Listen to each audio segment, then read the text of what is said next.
All right, so let's talk about CSS, the difference between transitions and animations. So these are two techniques to bring fancy effects to our web application. So have you heard about transitions and animations before, Vinay? Okay, fantastic. Fantastic. Could you tell me the difference between transition and animation?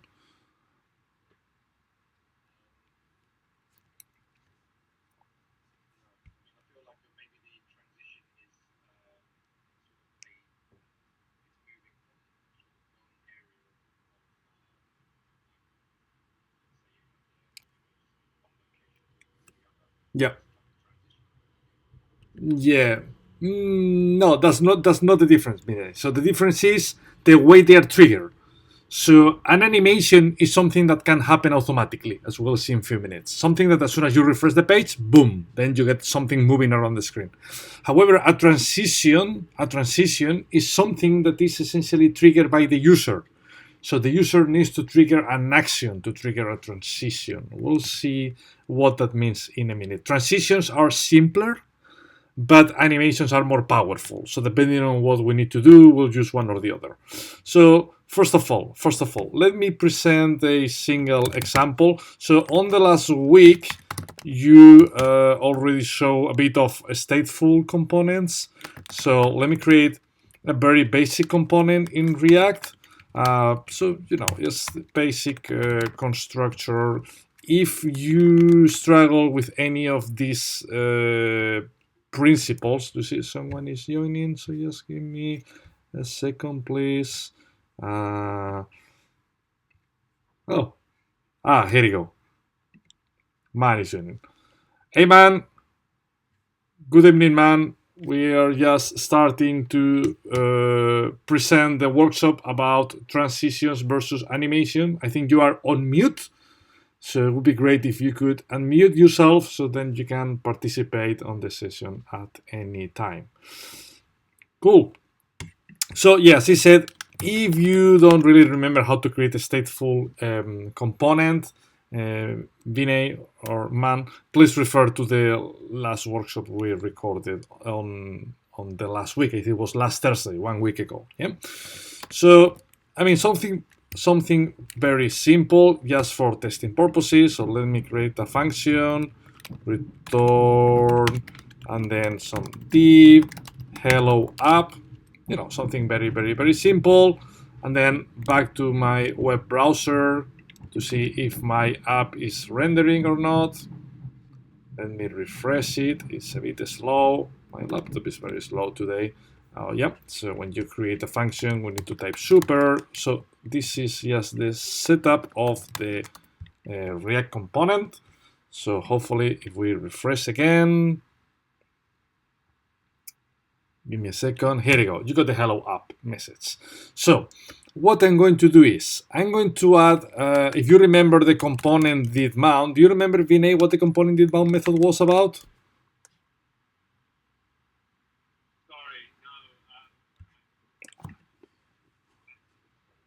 Okay, cool. So then I'll strongly suggest you to watch the recent workshops, because essentially we are running incremental workshops. So the idea is to get some basic understanding of what we covered on the previous session in order to tackle the actual one. Anyway, so just to keep things simple, when you have a stateful component like this one, you can essentially create a state. So state is a piece of user interface that can change. So for instance, I'm going to have a property called active false. Yeah, this is just an idea. And now on the component did mount, so what I'm now running is a method. Set timeout means, hey, please wait a given amount of milliseconds, in this particular case 2 seconds, and after 2 seconds please change the state of to whatever you want, right? So we call set state, and then we pass the new property. Yeah, so once again, please refer to the workshop that Esteban recorded last Thursday, I believe, on the 12th of March, to refresh how a stateful component works. So essentially, I have a property, active, false, and after 2 seconds, I want to change the property to true. So now, what's the idea? The idea is, let's display a box. So div class name equals box. So hello box, just a basic component. And now on my CSS, let's change some styles. So if I select, actually I forgot to add the class name to the app, class name app, and now on the box, so basic properties like border, 10 pixels solid red, background color, yellow, some padding, some basics just to see how it looks like. And if I refresh the page, let's see if we got our box. Here we go. You see, we got our box. Something we can do as well is we can set a height. So for instance, let's say that by default, our box has 100 pixels, you see? And that's the height of the box. Let me accept someone else is joining. Yeah. Hi, mate. Good evening. We are running the animations versus transitions workshop. Feel free, obviously, to go to refer to YouTube afterwards to catch up with the beginning of the session. So for now, the only thing we got is a box of 100 pixel height. So what I would like to do is, after 2 seconds, I would like to change the size of the box from 100 pixels to 200 pixels. And the way I'm going to do that is, on my HTML, on my JSX, I can actually customize my classes. So I can use, for instance, a template literal, something like that. I have a class box, and then I can do something like that. I can say, hey, if this.state.active, let me move the size of the screen a bit, equal true, then is active. Else empty string, something like that. You see what I did? So now the class name of the box is, first of all, I got the box class name, and then look at this expression. If the state of the activeness is true, that won't be true at the beginning. Guys, I can hear a lot of background noise. Not sure where that noise is coming from.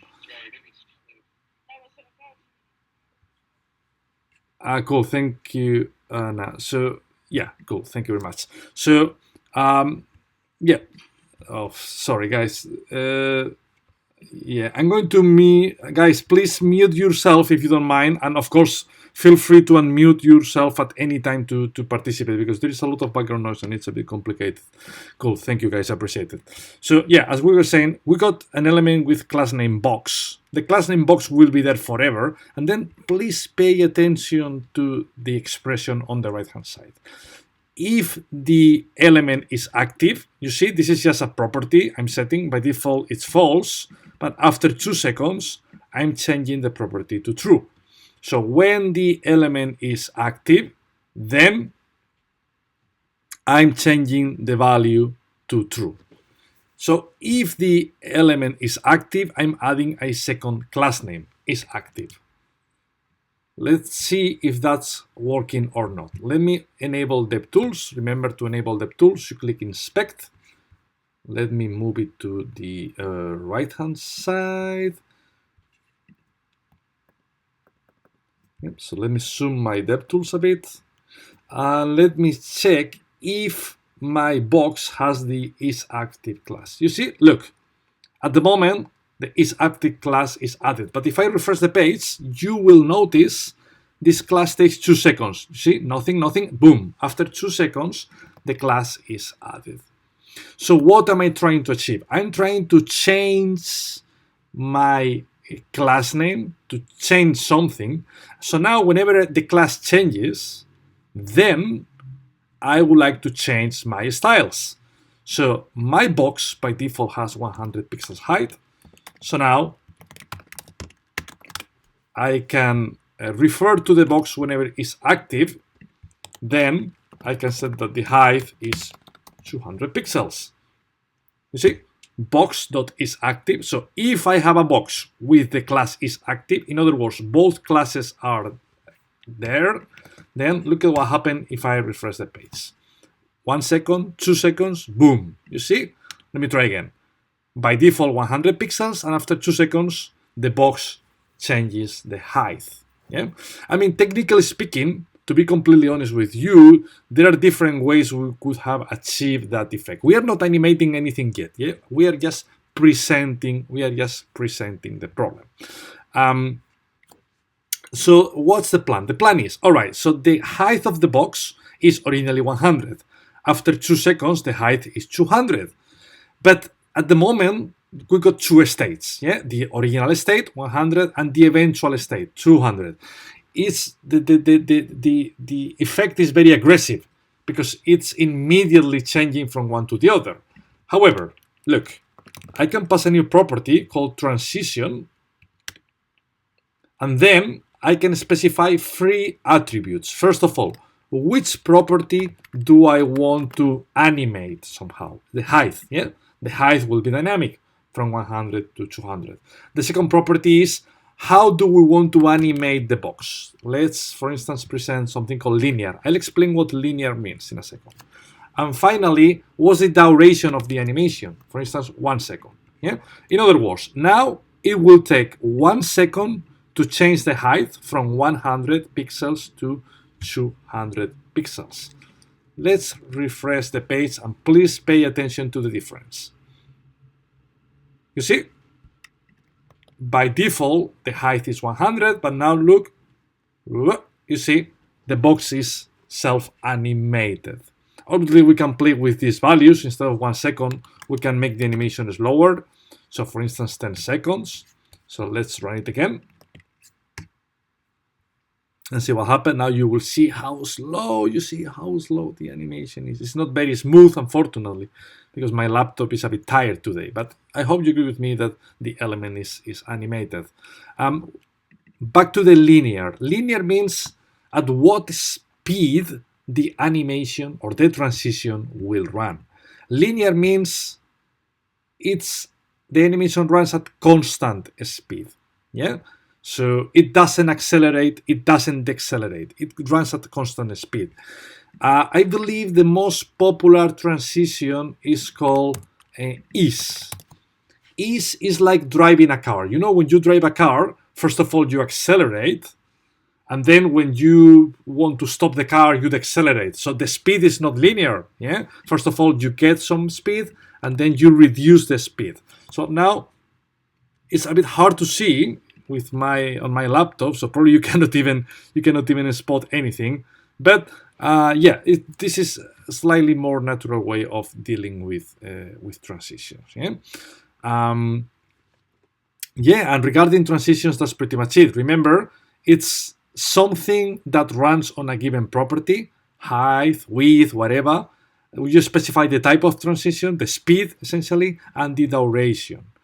And one more thing, Google Chrome is very smart dealing with transitions. I'll show you in a minute how can we play with different styling directly on DevTools. Let me present you a different way of running transitions. So in this particular case, as you've seen, I have essentially changed the state. But technically speaking, there are different ways of dealing with the problem. Look. Let me remove the majority of the snippet. I just got the render method, and now I just have a box method. So obviously now the animation won't run because we are not, here we go. We are not changing the isActive class. So the box is statically displayed 100 pixels. However, as you probably know, we can interact with the box. We can hover the box in CSS by typing box : hover. You see? That means whenever I hover my box, that means I put my mouse on top of it, then change the height. Look, if I hover, pop, you see? And if I move the cursor away, then I roll back the transition, you see? That's the way I can easily play with the transition. Back to what I told you before with Google Chrome. Look, I can play with different properties. So for instance, I can change the animation timing to 5 seconds as an example, and then you can see now the animation is clearly slower. Yeah. Also, one of my favorite features of Google Chrome is the way I can change the transition style. If you click on this tiny icon, then look at how cool this is, guys. We can play with different transitions, and Google Chrome will visualize how the animation will look like, that sort of preview. Yeah, I think that's pretty cool. Let me show you, let me refresh, and I'll show you something quite advanced. So if I select it again, we can have some sort of bouncing effect, you see? If we do something like that,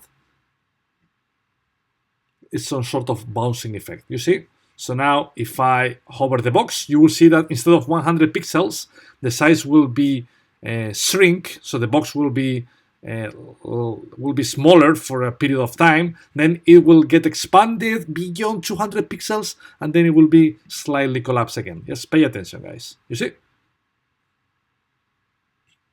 It's pretty cool, right? That's the way you can change the size of the box.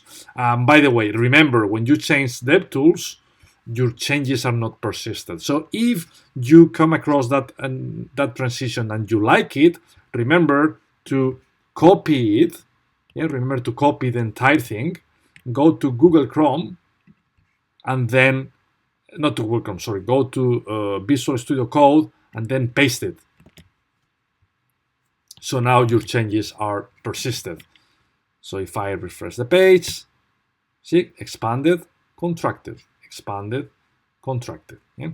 And one more thing, if you ever do that, I mean, that looks super cool from a human point of view, but technically speaking, what the hell that means, yeah? I'm unable to explain what that cubic visor expression means. So if I ever do that, please add a comment explaining this perform a bouncing animation in I don't know, something like that, at least to tell your colleagues what are you trying to achieve with this complex transition.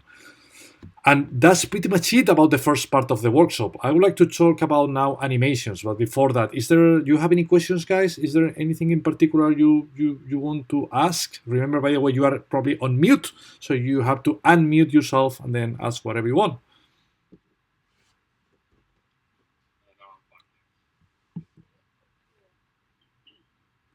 Cool. Awesome. Yeah. Sorry, say it again, Anna? Cool, fantastic, brilliant, awesome.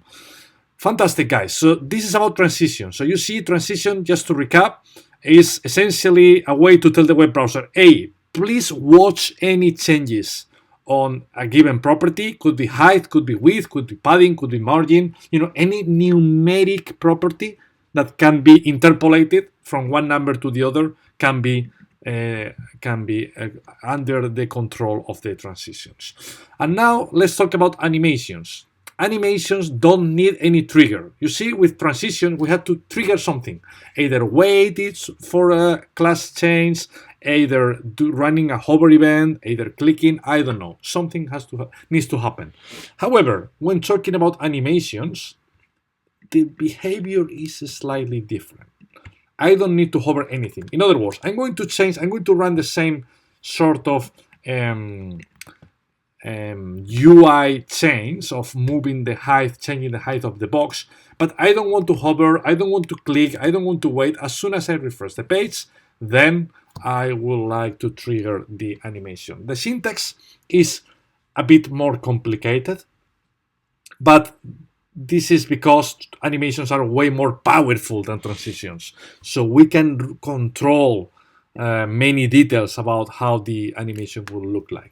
We need to type a few properties. First of all, animation name. You need to type a name. It doesn't really matter what you type. You can type Brexit or coronavirus, but obviously it's, you should type something meaningful. like, I don't know, expand the box. Yeah, something like that. We'll see in a minute what that means. We also need animation duration, yeah, unsurprisingly. So how long the animation will take to complete? 1 second, for instance. And now, what do we do with the name of the animation? We need to define some keyframes. Look at the syntax. Keyframes means we are going to specify how the box will look like on each stage of the animation. So to keep it simple, the simplest way we can do that is to height 100 pixels. Sorry, not to, from. Yeah, so that's the default height of the box. And then to height 200 pixels. You see? I hope you agree with me. The syntax is quite readable. You specify A at the beginning. The height of the box is 100 pixels. After 1 second, the height of the box is 200 pixels. So if we refresh the page, you see? Yes, guys, let's pay attention. Let's slow down the animation because there are many things happening in parallel. Yes, guys, please pay attention because something interesting will happen. If I refresh the page, you see animation is running. It's good, fantastic. Boom. You see? That's controversial.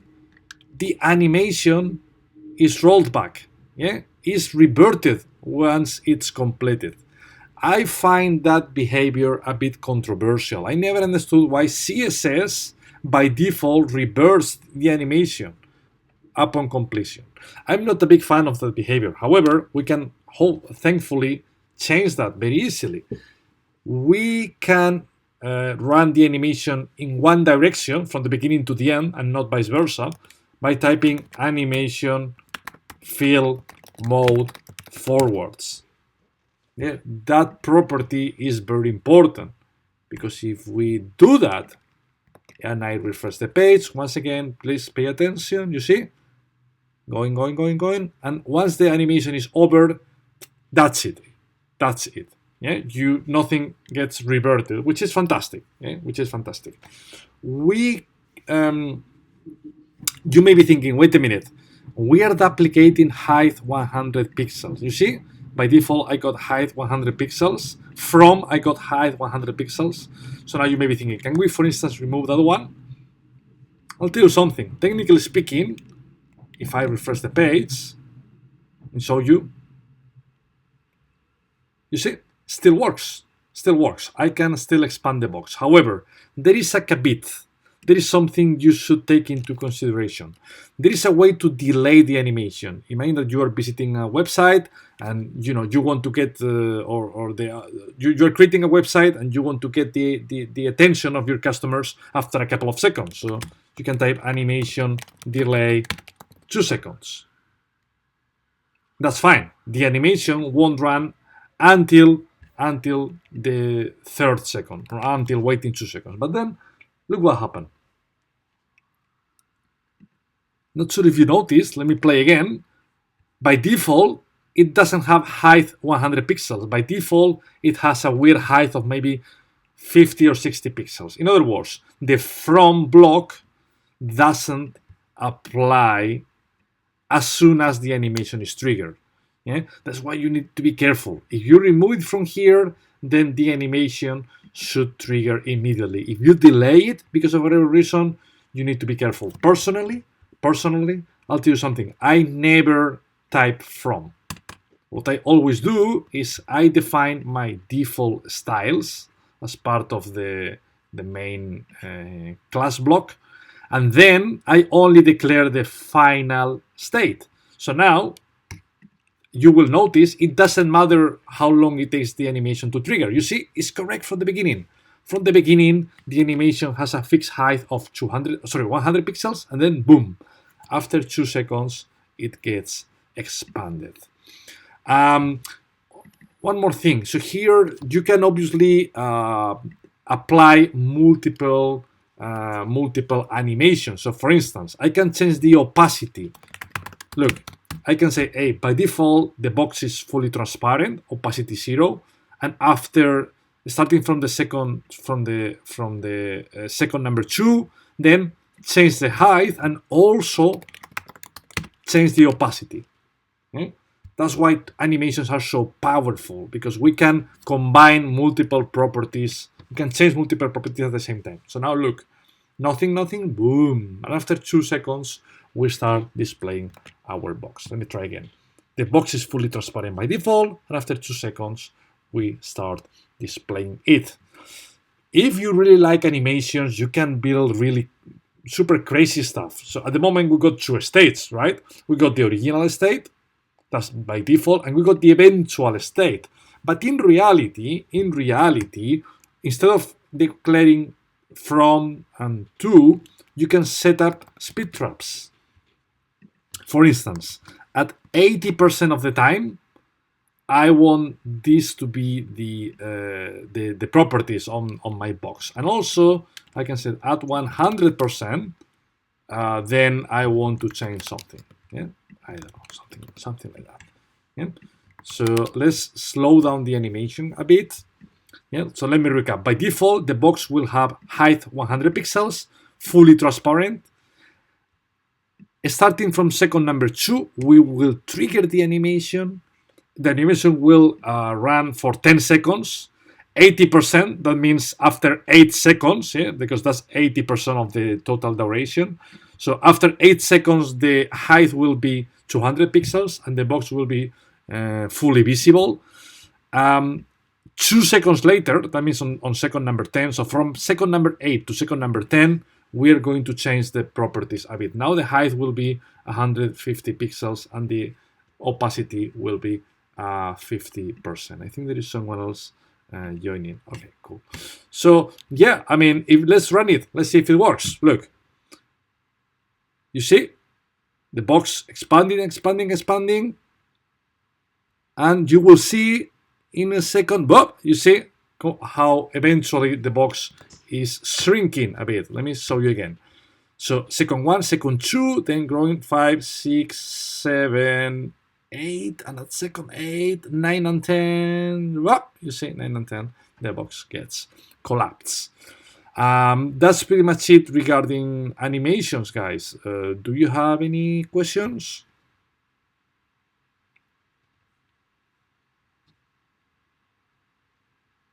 Guys, probably you are still on mute, so do you have any questions about this part? Well, I'll take that as you don't have any questions. So yeah, from my side, that's pretty much it. I'm going to send you this snippet on Slack so you can play with it. And I'm assuming everybody got access to GitHub. Anna, I hope everything is okay with your access. And yeah, I'm available on the Slack. So if you got any questions, just drop me a message and we can have either a chat or we can have another face-to-face call to deal with any potential questions. But yeah, that was it from my side, guys. So thank you for watching. Thank you, Anna. Thank you. Cheers.